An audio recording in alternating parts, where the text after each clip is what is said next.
오늘 이재명 대통령께서는 경제와 안보를 함께 챙기는 국익 중심 실용 외교의 순방길에 올랐습니다.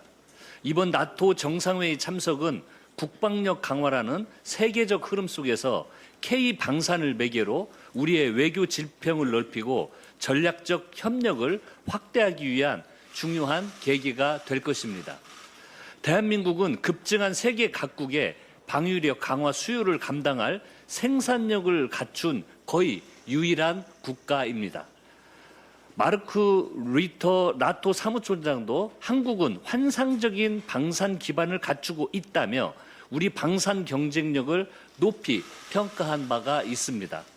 작년 우리 방산 수출은 154억 4천만 달러를 기록하며 2년간의 부진을 딛고 다시 성장 궤도에 올라섰습니다.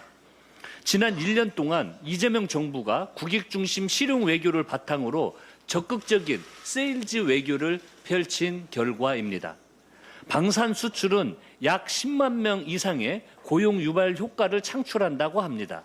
이번 순방을 계기로 나토와의 방산 협력이 한층 더 강화되기를 기대합니다.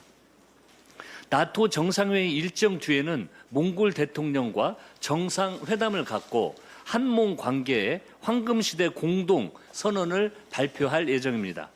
몽골은 신북방 지역 협력 확대 및 외교 다변화 구상에 포함된 국가로서 풍부한 핵심 광물을 보유한 자원 부국입니다.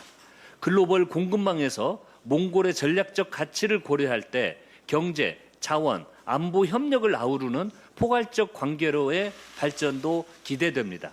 민주당은 이재명 대통령님의 순방 일정에 맞춘 촘촘한 지원을 아끼지 않겠습니다. 국민의힘이 민생 보이콧을 이어가고 있습니다. 어제 과방위와 국방위 등 상임위가 첫 전체회의를 열었으나 국민의힘은 끝내 출석을 거부했습니다. 국민의힘에 엄중히 경고합니다. 일하십시오. 국민이 부여한 국회의원의 의무를 다할 것을 촉구합니다. 현재 상임위와 법사위를 통과했지만 국민의힘의 반대로 본회의 문턱에서 잠들어 있는 법안이 59건에 달합니다. 국민의힘의 태업으로 국민의 삶까지 멈춰서는 안 됩니다. 오는 9일 민생법안 처리를 위한 본회의 개최가 필요합니다. 민주당은 오늘 조정식 국회의장님을 찾아뵙고 본회의 개최를 요청드리겠습니다. 국민의힘도 일말의 책임감이라도 있다면 민생법안 처리에 협조하시기를 바랍니다. 어제 메가 프로젝트 민관 합동 점검회의에서 이재명 대통령께서 속도전을 강조하셨습니다. 지극히 당연한 말씀입니다.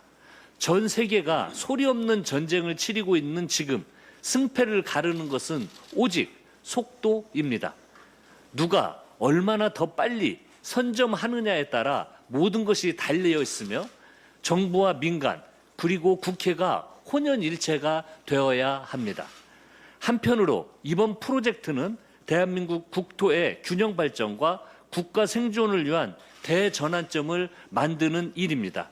이재명 대통령께서 말씀하셨듯이 불법이 아닌 한 모든 행정 절차를 동시에 병행하여 투자 집행이 지연되는 일이 원천적으로 없도록 차단해야 합니다. 청와대도 메가 프로젝트를 직접 챙길 전담팀을 구성해 상시 점검에 나서는 만큼 민주당도 조속히 투기를 꾸려 입법과 예산을 확실하게 지원하겠습니다. 보안수사권 완전 폐지는 민주당이 확고부동한 원칙이며 당내 이견이 없습니다. 형사소송법 개정 또한 이 명확한 원칙과 기준에 따라 흔들림 없이 수행할 것임을 다시 한번 말씀드립니다. 이미 원내 정책수석, 정책위 부의장, 법사위 간사와 행안위 간사가 참여하는 형사소송법 개정 TF를 중심으로 성안 작업에 착수했습니다. 이번 주 내 형사소송법 개정안 발의를 목표로 밀도 높고 내실 있는 논의에 속도를 높이겠습니다. 개정안 처리도 재헌절 전이냐 전당대회 전이냐 이야기가 있는데 특정 시기를 고려하지 않고 신속하게 마무리하겠습니다. 충분한 수기와 토론을 거치되 빠른 시일 내에 통과시켜서 오는 10월 공소청 중수청 출범에 차질이 없도록 하겠습니다. 민주당은 좌고우면하지 않을 것입니다. 시대적 사명이자 역사적인 명령인 검찰개혁의 마침표를 단호하게 찍겠습니다. 선관위 국조특위는 오늘 중앙선관위와 서울시 선관위를 찾아 2차 현장 조사를 진행합니다. 투표지 인쇄 물량 축소 과정과 의사결정 체계, 선거 당일 지휘 체계를 면밀히 점검해 사태의 실체를 규명하고 책임 소재를 명확히 밝히겠습니다. 민주당은 이미 당론으로 특검법을 추진하기로 정했고 정치적인 논란을 최소화할 수 있도록 제3자 추천 방식을 제안했습니다. 그런데도 국민의힘은 정치적 유불리를 따지며 야당 단독 추천을 고집하고 있습니다. 중요한 것은 국민 참정권 침해의 진상을 밝히고 책임자 처벌을 통해 선거 사무에 대한 국민 신뢰를 회복하는 일입니다. 민주당은 올림픽공원 핸들볼 경기장에 남은 투표용지 247만 장에 대한 재검표와 수개표를 여야 협의를 통해 국조특위에서 추진하는 방안을 적극 검토하겠습니다. 선관위도 책임을 다해야 합니다. 국민의힘도 국민 참정권을 정쟁으로 몰아가려는 시도를 그만두고 실체적 진실을 밝혀내는데 온 힘을 모으기를 바랍니다. 오늘부터 개정된 정보통신망법이 시행됩니다. 그동안 악의적인 허위 정보 유포자들은 부당 이익을 챙기며 수많은 피해를 양산했습니다. 개정된 정보통신망법은 이러한 허위 조작 정보의 생산과 유포를 막고 그에 상응하는 책임을 묻기 위한 최소한의 제도적 장치입니다. 허위임을 알면서도 정보를 게시해 타인에게 피해를 입힌 경우 손해액의 최대 5배까지 배상하도록 했고 법원에서 허위성이 확정된 정보를 반복 유통할 경우 최대 10억 원의 과징금을 부과할 수 있도록 했습니다. 아울러 대규모 플랫폼 사업자의 신고 조치 의무를 강화해 온라인 플랫폼의 사회적 책임도 한층 높였습니다. 이 법안 어디에 입틀막과 독재가 있습니까?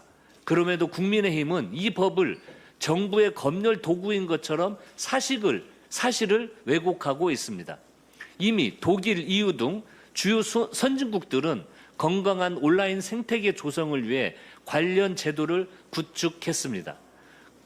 그럼에도 사실관계보다 정쟁을 앞세워 국민의 불안을 키우는 것은 결코 책임 있는 공당의 자세가 아닙니다. 얼마 전에는 메가 프로젝트에 대해서 국조와 특검을 하자고 하더니 이번엔 오늘부터 시행되는 법을 두고 헌법소원을 추진해야 한다고 합니다. 이재명 정부와 민주당이 하는 것은 무조건 딴지를 걸고 보겠다는 못된 심보입니다. 가짜뉴스와 허위 조작 정보는 한 사람의 삶을 무너뜨리고 사회적 신뢰와 민주주의를 훼손하는 심각한 범죄입니다. 민주당은 개정된 법이 안정적으로 시행될 수 있도록 뒷받침하고 국민이 안심할 수 있는 건강한 온라인 생태계를 만드는 데 최선을 다하겠습니다. 이상입니다.